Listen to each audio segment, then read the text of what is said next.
The first human spaceship to reach beyond the solar system was not impressive by galactic standards.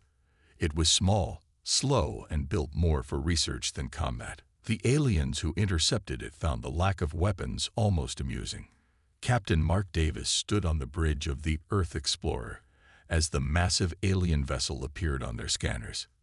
His hands trembled slightly, but his voice remained steady as he gave the order. Open communications, peaceful greeting protocol. The aliens called themselves the Vrex. Tall, scaled beings with 4 arms and eyes that glowed like distant stars. Their translator devices quickly decoded human language, and within hours, humans had their first conversation with another intelligent species. "You have no battle cannons," the Vrex commander noted, large head tilted to one side. "No missile arrays, not even basic shield technology." "We come to explore and learn," Davis replied, "not to fight." The Vrex made a sound that the humans would later learn was laughter. News of humanity spread quickly through the galaxy. Within months, Earth was invited to send representatives to the Galactic Council, a gathering of 23 spacefaring civilizations that governed interstellar affairs. Ambassador Julia Bell led the human delegation to the massive space station that served as the Council headquarters. The chamber was filled with beings of every description, some with too many limbs, others seemingly made of light or crystal, and a few that looked almost human except for strange colorations or extra features. The humans request recognition and peaceful admission to galactic society, Bell stated, standing before the assembled representatives. Her voice echoed in the vast chamber. The Dormary delegate, a being made of 10 years passed since Earth joined the galactic community. Humans adapted quickly, learning alien languages and customs. They traded Earth goods, coffee, chocolate, and oddly enough, human music, for technology and knowledge. But Admiral Pierce's worries proved correct. The galaxy was not a peaceful place. On a Tuesday morning, Pierce stood before the United Earth Council in their underground chamber beneath Geneva. His uniform was crisp, his face grim. "The fighting between the Arcadians and the Mavorians has gotten worse," he reported. 3 border systems are now in open conflict. Both sides have asked for our help. President Robert Lee, a former diplomat with silver hair and tired eyes, sighed. "What kind of help?" "The Arcadians want our mining colonies to produce more metals for their warships. The Mavorians want us to allow their military vessels to use our jump gates. Both requests would break our neutrality," said Council member Maria Jones. "We should refuse both." The room fell silent. Everyone knew what refusing might mean. "There's more," Pierce added. "Our observers report both sides are using increasingly dangerous weapons, planet killers. The Arcadians wiped out a Mavorian colony last month. 12 million dead in minutes." The council members looked ill. Humans had fought terrible wars in their history, but nothing of this scale. "Project Ark?" President Lee asked quietly. Pierce nodded. "The hidden shipyards in the asteroid belt are operating at full capacity. The Jupiter Moon's facilities are ahead of schedule. We have 50 ships ready now. Another 100 will be complete within 6 months. The aliens must never know," Lee said. "Not until we have no choice. Our public shipyards continue to build the simple trading and science vessels they expect from us," Pierce confirmed. "The deception is holding." That evening, across the galaxy, human diplomat Thomas Gray sat in a bar on Arcadian Prime, the massive capital world of the Arcadian Empire. The ceiling was open to the stars, and 3 moons hung overhead. Gray nursed a drink that tasted like mint and gasoline. "Another round for my soft-skinned friend," boomed Commander Dex, an Arcadian officer with metallic skin that shimmered under the bar lights. His translator unit converted his clicks and whirs into English. Gray smiled politely. "Thank you, Commander." "You humans," Dex said, leaning in close. His breath smelled like hot metal. "Always so polite, so careful. Don't you ever just want to take what you want?" "We find trading works better in the long run," Gray replied. Dex laughed. a sound like grinding gears. Trading. Listen, when this little border dispute ends, the galaxy will look different. The strong will rule, as they should. And the Mavorians, their colonies. Gray asked carefully. Those crystal heads. Dex waved dismissively. They'll be broken or serving us. That's the natural order. Gray's smile never wavered, but his hand tightened around his glass. And Earth, where do we fit in this natural order? Dex patted Gray's shoulder, hard enough to bruise. Don't worry. You humans are useful. Good traders, good miners. You'll do well under Arcadian protection, as long as you pick the right side. Gray changed the subject, but his mind was racing. This wasn't just a border dispute. This was the start of something much bigger. Meanwhile, on Mars Base 1, Dr. Lisa Chen worked in a sealed laboratory. The sign on the door said, Agricultural Research, but inside was something very different. Chen studied a holographic display showing an alien warship, an Arcadian destroyer captured on long-range scans. The ship rotated slowly in the air before her, its weapon systems highlighted in red. Computer, she said, compare energy output from their main cannon with our latest prototype. Arcadian energy output, 12.4 terajoules per burst. Earth prototype, 18.7 terajoules per burst, the computer replied. Chen smiled grimly. For years, humans had studied alien ships and weapons, finding weaknesses, improving on designs. The aliens thought humans were just copying their basic technology, but in secret, Earth scientists had pushed far beyond. Run Simulation Alpha 9, Chen ordered. Show me what happens when our new shields meet their best weapons. The hologram changed, showing a smaller human vessel facing the Arcadian destroyer. The destroyer fired, and the human ship's shields held. Chen nodded with satisfaction. She tapped her comm unit. Admiral Pierce, the Shield of Terra is ready for installation on our fleet. They won't be expecting this. Across the solar system, hidden from alien eyes, humanity prepared. Not because they wanted war, but because they understood it all too well. The first human spaceship to reach beyond the solar system was not impressive by galactic standards. It was small, slow, and built more for research than combat. The aliens who intercepted it found the lack of weapons almost amusing. Captain Mark Davis stood on the bridge of the Earth Explorer as the massive alien vessel appeared on their scanners.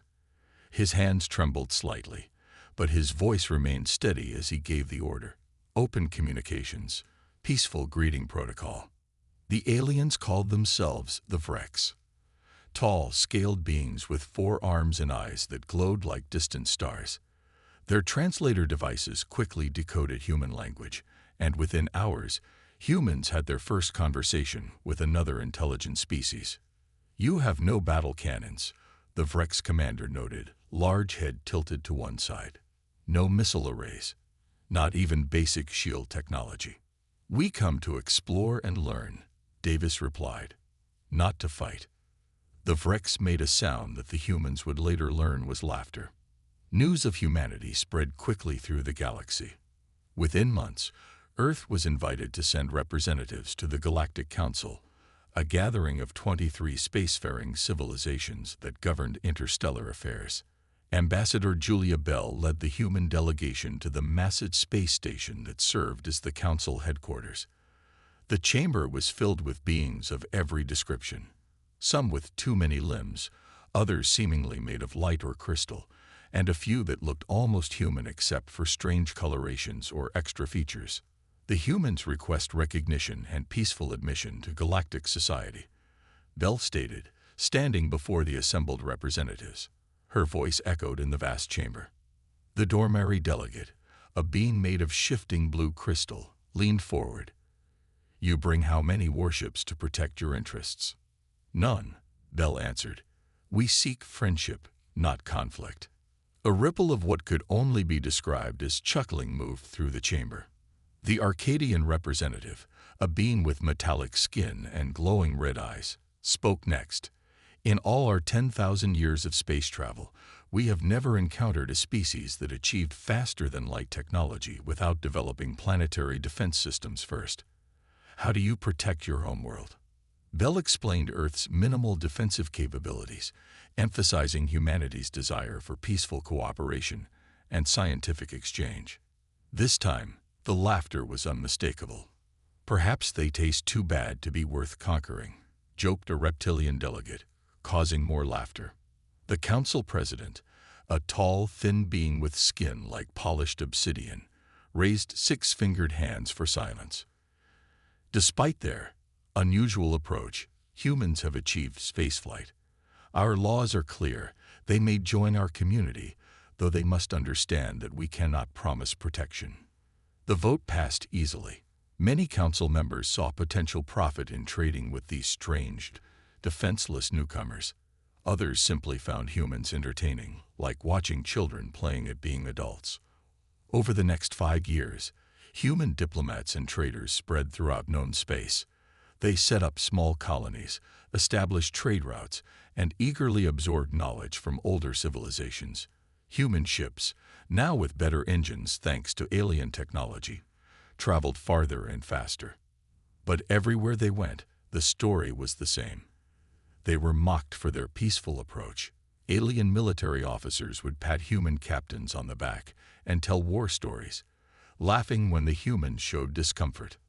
"How did your kind ever survive long enough to reach space?" asked of Rex General during a diplomatic dinner on Earth. "Most species have a natural aggression that drives them to greatness." Admiral John Pierce, Earth's highest military officer, offered a tight smile. "We had our wars.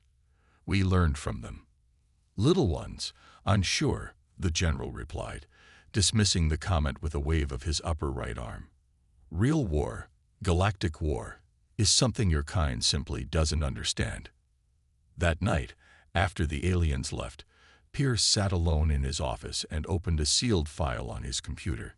Inside were designs, ship designs unlike anything humans had shown their new galactic neighbors. Weapon systems based on physics principles the aliens thought humans didn't yet understand. "They think we're weak because we fear war," Pierce whispered to himself. "They never asked why we fear it." He closed the file and sent a brief message to the president. "Project Ark needs to move faster. I don't trust our new friends." Outside, stars twinkled innocently in the night sky, stars that now held watching eyes. Eyes that saw humans as harmless curiosities. Eyes that would one day open wide in shock. The cosmic joke had only begun. The Arcadian flagship Iron Fist was a massive vessel. 4 miles long, bristling with weapons, it had destroyed hundreds of enemy ships. Its central hall, where High Marshal Cole received visitors, was decorated with trophies from conquered worlds. President Lee stood in this hall, looking small but unafraid. 2 security officers flanked him, though they carried no visible weapons. Dr. Chen's translator device was hidden in Lee's jacket pocket. "Human President," Cole's voice boomed across the hall. He sat on a throne-like chair made from melted-down enemy ships. His metallic skin gleamed under the harsh lights. "You have requested this meeting. Speak quickly. War does not wait." Lee stepped forward. "High Marshal, the conflict between your empire and the Mavorian collective threatens all life in this sector. Earth offers to mediate peace talks." A strange sound filled the hall. Arcadian laughter. "Peace." Cole stood, towering over the humans. "There will be peace when the Mavorians kneel before me. Not before." The translator in Lee's pocket hummed softly, analyzing Cole's speech. A small vibration pattern told Lee, confidence high. No deception detected. Subject fully believes in military victory. "And if they don't kneel?" Lee asked calmly. "Then they will die," Cole replied, "as will any who stand with them." Another vibration. Threat genuine. Subject sees humans as irrelevant to outcome. Lee nodded slowly. "I understand. But there is another matter. The Arcadian forces have seized 4 systems where humans had mining operations. We request their return." Cole's eyes flashed. "Request denied." Those systems are now vital to our war effort. He leaned closer to Lee. In fact, Earth must now choose a side. Your neutrality ends today. You want us to join your war? Lee asked. Not join. Serve. Cole's voice hardened. Your ships will transport our supplies. Your colonies will produce materials for our factories. Your scientists will work for our weapons divisions. And if we refuse, Cole smiled, showing metal teeth, then we will take what we need anyway. Your choice is between willing service and painful compliance. The translator vibrated. Subject absolutely serious. Views humans as resources to be used. I need time to consult with my government, Lee said carefully. 3 Earth days, Cole replied.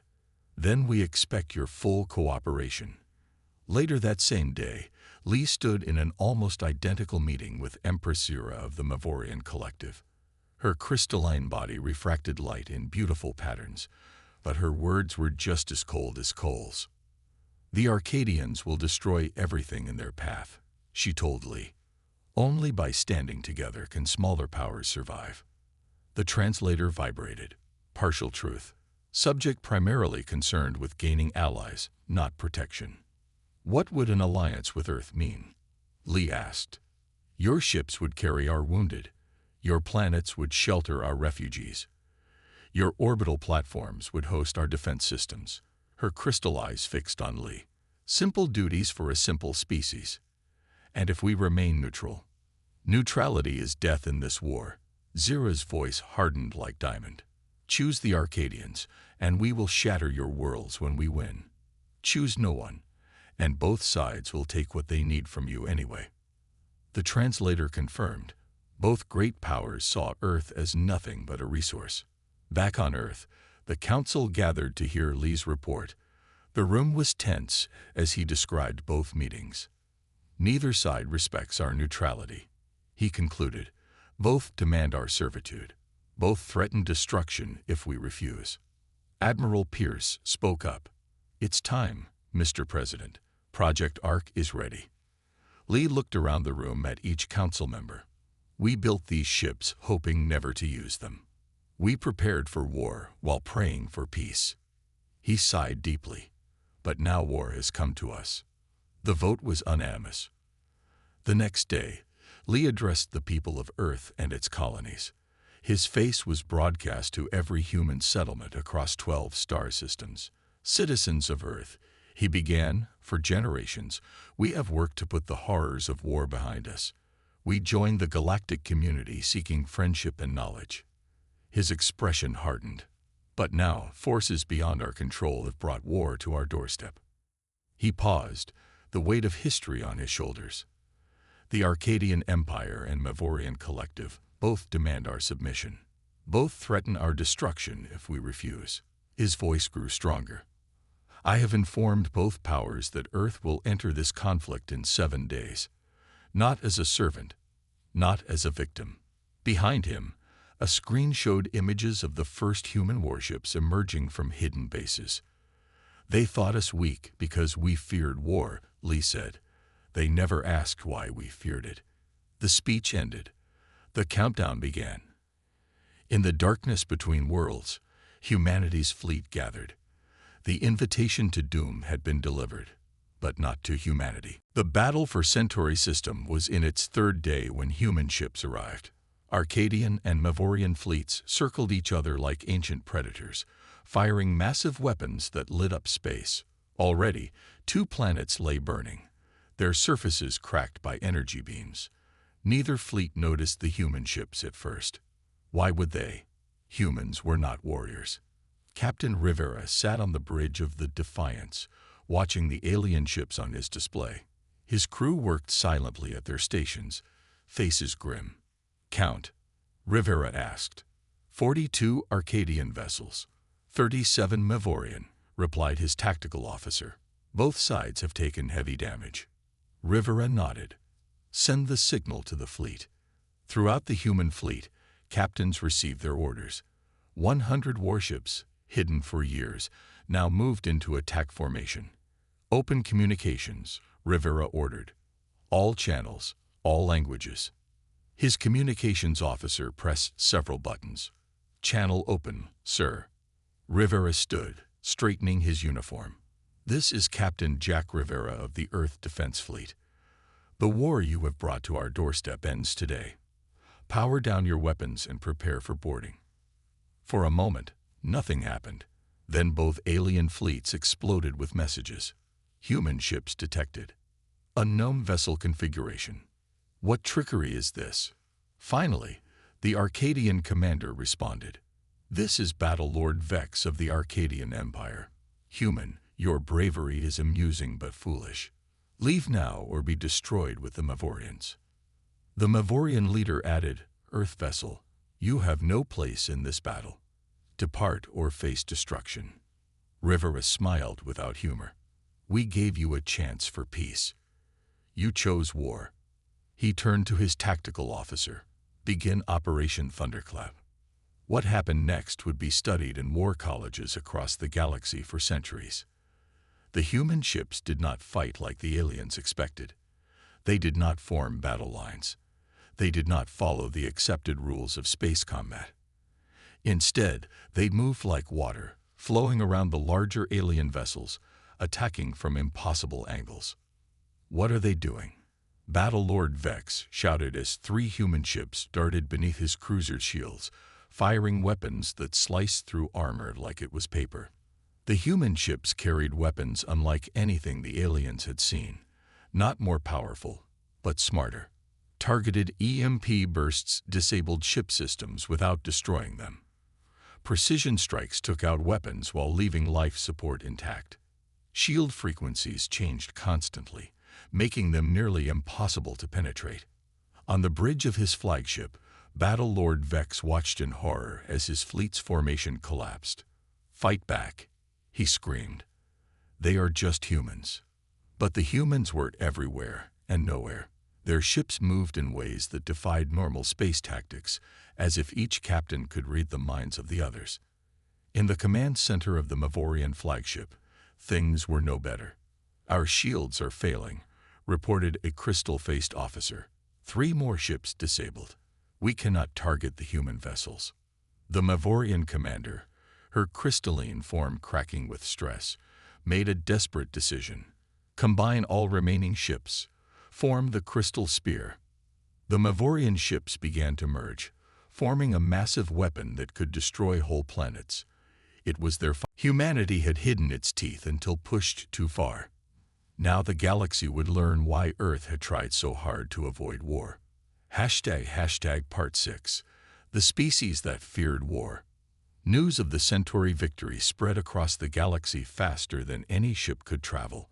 On 100 worlds, alien leaders watched the battle recordings with growing horror.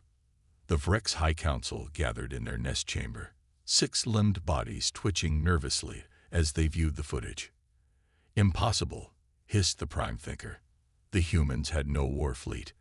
Our spies would have seen it. They hid their ships, replied the War Director. They hid their weapons. They hid their true nature. On the Dormary homeworld, crystal beings hummed in distress. We laughed at them. One elder said, we called them prey. Within days, the human fleet split into 3 parts. One continued to hunt down Arcadian ships. Another pursued the retreating Mavorians. The third, led by Admiral Pierce himself, headed for the Galactic Council station. The station was in chaos when the human ships arrived. Representatives from 30 species argued about what to do. Some wanted to unite against the humans. Others sought to make peace before it was too late. Admiral Pierce, flanked by 4 guards, walked into the council chamber. The room fell silent. The human fleet has defeated both the Arcadian and Mavorian forces at Centauri, Pierce announced. We are now moving to end this war permanently. A Vrex representative stood.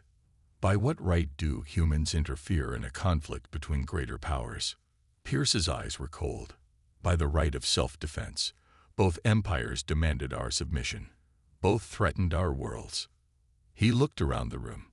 We chose a third option. The council president, a tall being made of flowing liquid contained in a clear suit, spoke carefully. "Admiral Pierce, the Council is concerned about the unexpected nature of human military capabilities. Your species claim to be peaceful." "We are peaceful," Pierce replied. "We chose peace after nearly destroying ourselves, but we never forgot how to fight." "Explain," demanded the president. Pierce nodded to an aide, who activated a holographic display in the center of the chamber. Images appeared. Earth cities in ruins, skies black with smoke, oceans filled with dead ships. 200 years ago, humans fought their last world war, Pierce said as the images change, showing more destruction.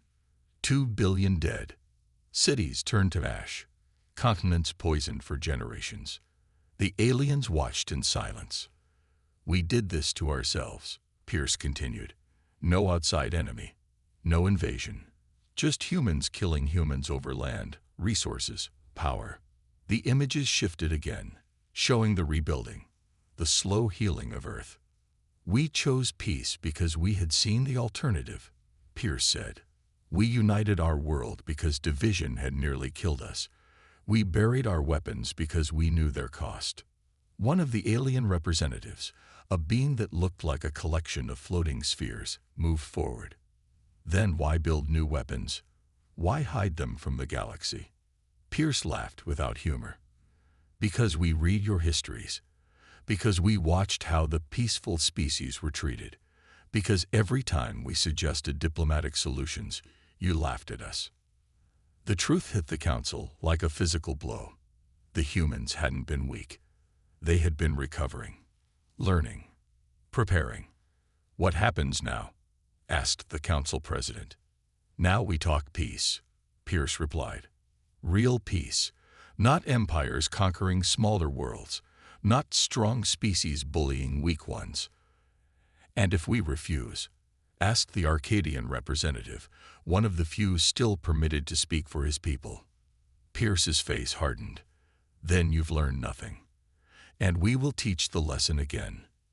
Later, alone with his officers, Pierce looked out a viewport at the stars. Commander Wright stood beside him. "They're afraid of us now," she said quietly. Pierce nodded. "As they should be." "Did you see their faces when they watched those old recordings?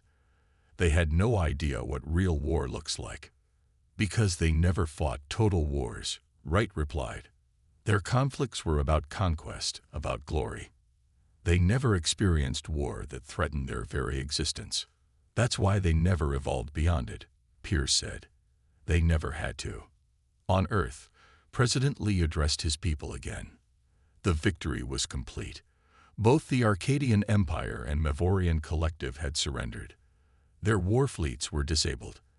Their leaders awaited human justice. "Today marks a new chapter in galactic history," Lee said. "Not because humans conquered, but because humans refused to be conquered." He paused, looking into the camera. "For generations, we hid our strength. We played the role they expected, peaceful traders, careful diplomats, all while remembering what we once were, what we could be again if needed." The galaxy had laughed at humans for fearing war.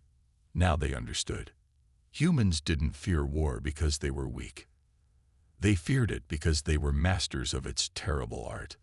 The Galactic Peace Conference was held on neutral ground, a small, beautiful planet with 3 moons and endless blue oceans. Delegates from 57 species gathered in a great hall built specifically for this purpose. At the center table sat the human delegation, led by President Lee.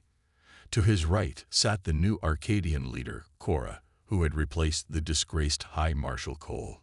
To his left sat Empress Zura of the Mavorians, her crystal form dulled with stress and defeat. "This conference will now begin," announced the mediator, a member of an ancient, respected species that had remained neutral in the conflict. "Earth has called us together to establish a new galactic order." President Lee stood. His simple gray suit contrasted sharply with the elaborate clothing and body decorations of the alien leaders. 3 months ago, humans were forced into a war we did not want, he began. Today, we end that war officially. The room was silent. No one laughed at humans anymore. The terms are simple, Lee continued. All conquered worlds will be returned to their original inhabitants. War fleets will be reduced by 60%. A new galactic council will be formed, with equal voice for all species, regardless of military power. The Arcadian representative, Cora, spoke up. These terms are harsh. Our empire has stood for 10,000 years. We cannot. You can, Lee interrupted. And you will, or we will return to your homeworlds and finish what we started. It wasn't an idle threat. Human ships still orbited both the Arcadian and Mavorian capital planets. Their weapons remained ready. Empress Zura's crystalline voice rang out. Why should we trust humans with such power? You hid your true nature from the galaxy. You built weapons in secret. Lee nodded to Admiral Pierce, who activated a display in the center of the room. It showed Earth, but not the blue, peaceful planet the aliens knew. This Earth was burning. Cities lay in ruins. Massive weapons scared the landscape. This was Earth 200 years ago, Lee explained. We did not hide our nature. We showed you what we had become after learning from our mistakes. The images changed, showing humans rebuilding, healing their world, reaching out to the stars with hope rather than conquest in mind. We tried to teach by example, Lee continued. We hoped the galaxy would see that there is strength in peace, that cooperation builds more than conflict destroys. He looked around the room, meeting alien eyes. Instead, you saw only weakness. You mistook our restraint for inability, our caution for cowardice. An older human woman stood up from the Earth delegation. Dr. Chen, creator of the translator device and many other technologies that had helped win the war. My grandfather survived Earth's last world war, she said. He told me stories of cities burning so hot that shadows were burned into stone, of weapons that poisoned the land for generations, of billions dead in days. She pointed to the alien representatives. Your wars were about territory, about power. Our war was about survival itself. Her voice shook slightly. We didn't fear war because we couldn't fight. We feared it because we knew exactly how far we would go to win. The truth settled over the assembly like a heavy blanket. Humans had not developed weapons to conquer. They had developed them, hidden them, hoping never to use them, because they understood war's true cost better than any species in the galaxy. In the days that followed, the peace treaty, soon called the Terra Accords, was signed by all major powers. Human ships began the long process of helping rebuild worlds damaged in the conflict. Human doctors treated the wounded of all species. 6 months after the war ended, Admiral Pierce and Captain Rivera stood on the observation deck of the new Galactic Council station. Below them, Earth shone like a blue jewel. They respect us now, Rivera said, but they also fear us. Pierce nodded. Fear can be the beginning of wisdom. They're finally asking the right questions. About what? About why a species would work so hard to avoid war. Pierce smiled slightly. They're starting to understand that true strength isn't in how well you fight, but in knowing when not to. Across the galaxy, the laughter had stopped. The jokes about weak, peaceful humans were forgotten. In their place came a new understanding, that humans weren't a species that couldn't fight. They were a species that had fought themselves to the edge of extinction and pulled back, carrying that terrible knowledge with them to the stars. The galaxy had laughed at humans for fearing war. Now they understood why that fear had made humans the most dangerous species of all. And perhaps in time, they would learn the most important lesson humans had to teach, that true power comes not from the ability to destroy, but from the wisdom to build instead. Peace through understanding. At last.